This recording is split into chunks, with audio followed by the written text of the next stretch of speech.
Oke, assalamualaikum warahmatullahi wabarakatuh. Alhamdulillah, ma'bad kali ini kita akan sedikit membahas tentang biografi penulis dari kitab Safinatun Najah. Kitab Safinatun Najah ini adalah kitab fikih. Ya, walaupun kitabnya kecil tapi sangat bermanfaat untuk kehidupan kita, apalagi tentang masalah ibadah. Ya. Kata safinatun najah.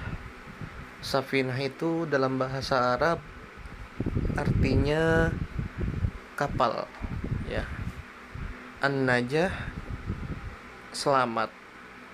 Nah, safinatun najah artinya itu kapal selamat, ya. Maksudnya apa?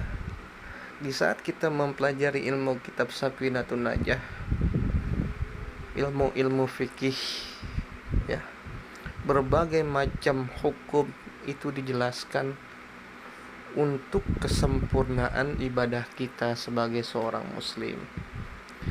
Nah, maka dari itu kita harus mengetahui sedikit tentang biografi penulis kitab Safinatun Najah. Bismillahirrahmanirrahim. Dengan menyebut asma Allah yang maha pengasih lagi maha penyayang. Bisa dilihat, penulis kitab Safinah adalah seorang ulama besar yang sangat terkemuka, yaitu Syekh Salim bin Abdullah bin Sa'ad bin Sumair Al-Hadrami. Nah, beliau ini berasal dari Hadramaut, ya. Beliau seorang ahli fikih, ahli tasawuf yang bermazhab Syafi'i. Nah, beliau mengikuti mazhab jalan Imam Syafi'i. Selain itu, beliau adalah seorang pendidik yang dikenal sangat ikhlas dan penyabar. Seorang qadi atau seorang hakim, ya. Qadi itu hakim. Bisa hakim, bisa jaksa. Yang adil dan zuhud kepada dunia. Zuhud itu apa? Menggunakan semua fasilitas dunianya untuk taat ibadah kepada Allah. Bahkan beliau juga seorang politikus dan pengamat militer negara-negara Islam. Ya, karena politik itu termasuk ilmu Islam, ya. Ilmu yang luar biasa untuk agama Islam itu adalah ilmu politik. Berasal dari ilmu Islam, ilmu politik itu. Beliau dilahirkan di desa Ziyasbuh, yaitu sebuah desa di Hadramaut, Yaman. Yaman terkenal dengan negara kewaliannya. Ya, banyak wali-wali, banyak ulama-ulama soleh di sana. Seperti siapa? Seperti pengarang Radibul Haddad. Ya, seperti siapa lagi? Seperti pengarang kitab Risalatul Mu'awanah. Ya. Beliau dikenal sebagai pusat lahirnya para ulama besar ke dalam berbagai bidang ilmu keagamaan. Jadi Hadramaut itu pusat-pusatnya ilmu, pusat-pusatnya wali. Nah, sebagaimana ulama besar lainnya, yaitu Syekh Salim mulai pendidikannya dengan bidang Al-Quran di bawah pengawasan ayahandanya, yang juga yaitu bernama Syekh Abdullah bin Sa'ad bin Sumair. Dalam waktu yang singkat, Syekh Salim mampu menyelesaikan belajarnya dalam bidang Al-Quran tersebut. Bahkan beliau mempelajari bidang-bidang ilmu fan yang lainnya, seperti bahasa Arab, ilmu fikih, usul fiqh, ilmu tafsir, tasawuf, ilmu politik, taktik militer, dan lain sebagainya. Beliau mempelajari dari ulama-ulama besar yang sangat terkemuka di abad 13 Hijriah di daerah Hadramaut, Yaman. Di antara gurunya adalah Syekh Abdullah bin Sa'ad bin Sumair. Yang kedua, Syekh Abdullah bin Ahmad Basudan. Banyak guru-guru lainnya, ya. Setelah mendalami berbagai ilmu agama di hadapan para ulama dan para gurunya yang terkemuka, beliau memulai langkah dakwahnya dengan berprofesi sebagai Syekh Al-Quran atau seorang ahli tafsir. di desanya. Pagi sore tak henti-hentinya mengajar kepada para santri-santrinya. Dan karena keikhlasannya serta kesabarannya, maka beliau berhasil mencetak para ulama ahli Quran di zamannya. Dan beberapa tahun berikutnya para santri semakin bertambah banyak, berdatangan dari luar kota dan luar daerah. Sehingga beliau merasa perlu untuk menambah bidang-bidang ilmu yang hendak diajarkan seperti ilmu bahasa Arab, ilmu fiqih, usul fiqih, ilmu tafsir, ilmu tasawuf, ilmu politik, ilmu taktik militer, ilmu tauhid, dan lain sebagainya. Syekh Salim berhasil mencetak para ulama yang terkemuka di zamannya. Tercatat di antara mereka adalah Habib Abdullah bin Toha Al-Haddad, Syekh Faqih Ali bin Umar Baguzah. Selain sebagai seorang pendidik yang hebat, Syekh Salim juga seorang pengamat politik Islam yang sangat disegani.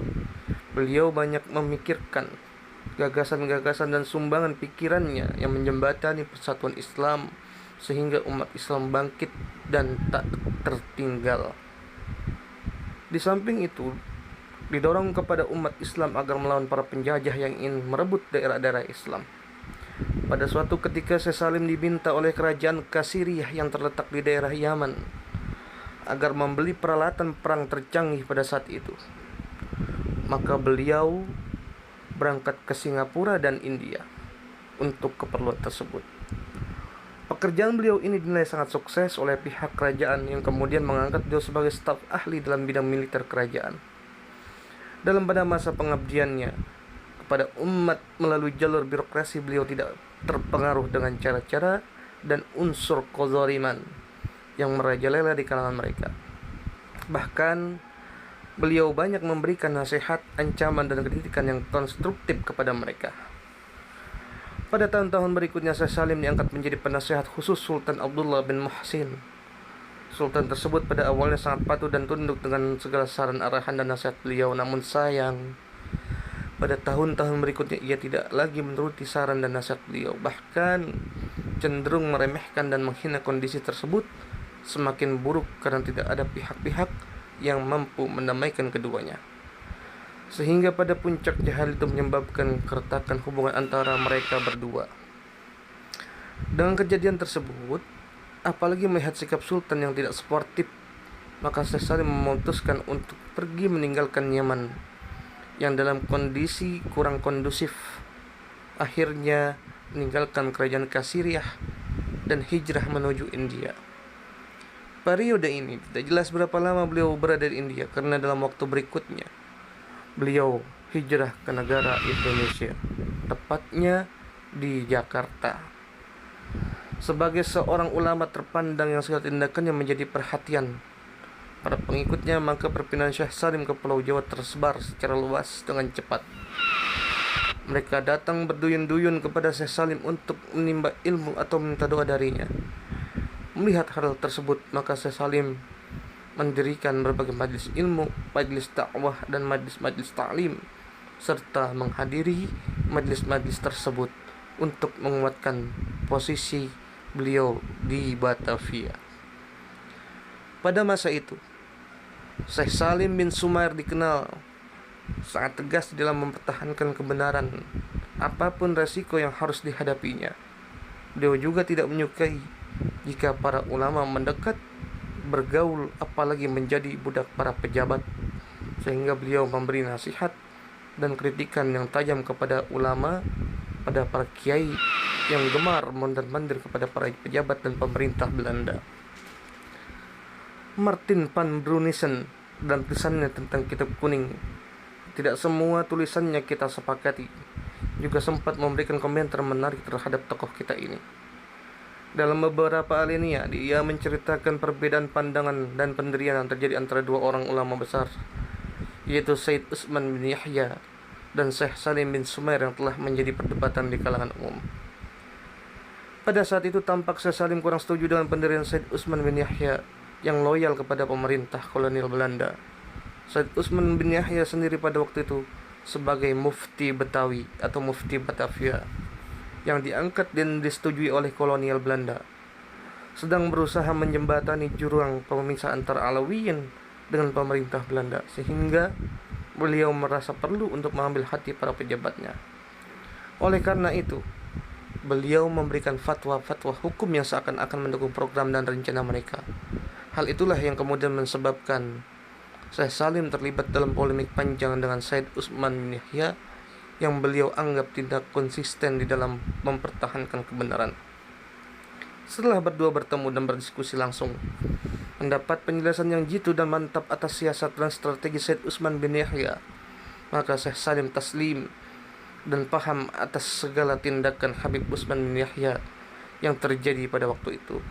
Yang jelas cerita tersebut cukup kuat untuk menggambarkan kepada kita tentang sikap pendirian Syekh Salim bin Sumair yang sangat anti dengan pemerintahan yang zalim, apalagi para penjajah dari kaum kufar.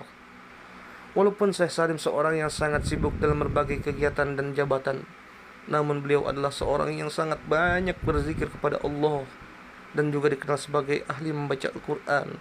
Salah satu temannya yaitu Syekh Ahmad Al-Hadrawi dari Mekah, dia mengatakan, "Aku pernah melihat dan mendengar Syekh Salim menghatamkan Al-Quran hanya dalam keadaan tawaf di Ka'bah." Syekh Salim meninggal di dunia di Jakarta pada tahun 1271 Hijriah atau 1855 Masehi. Beliau meninggalkan beberapa karya ilmiah kitabnya, di antara kitab Safinatun Najah, yaitu kitab yang sudah diterjemahkan ini, Al-Fawaid Al-Jaliyah, sebuah kitab yang mengecam sistem perbankan konvensional dalam kacamata syariat. Itulah sedikit tentang biografi pengarang kitab Safinatun Najah.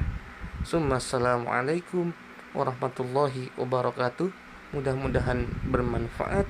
Jangan lupa subscribe, like, and comment.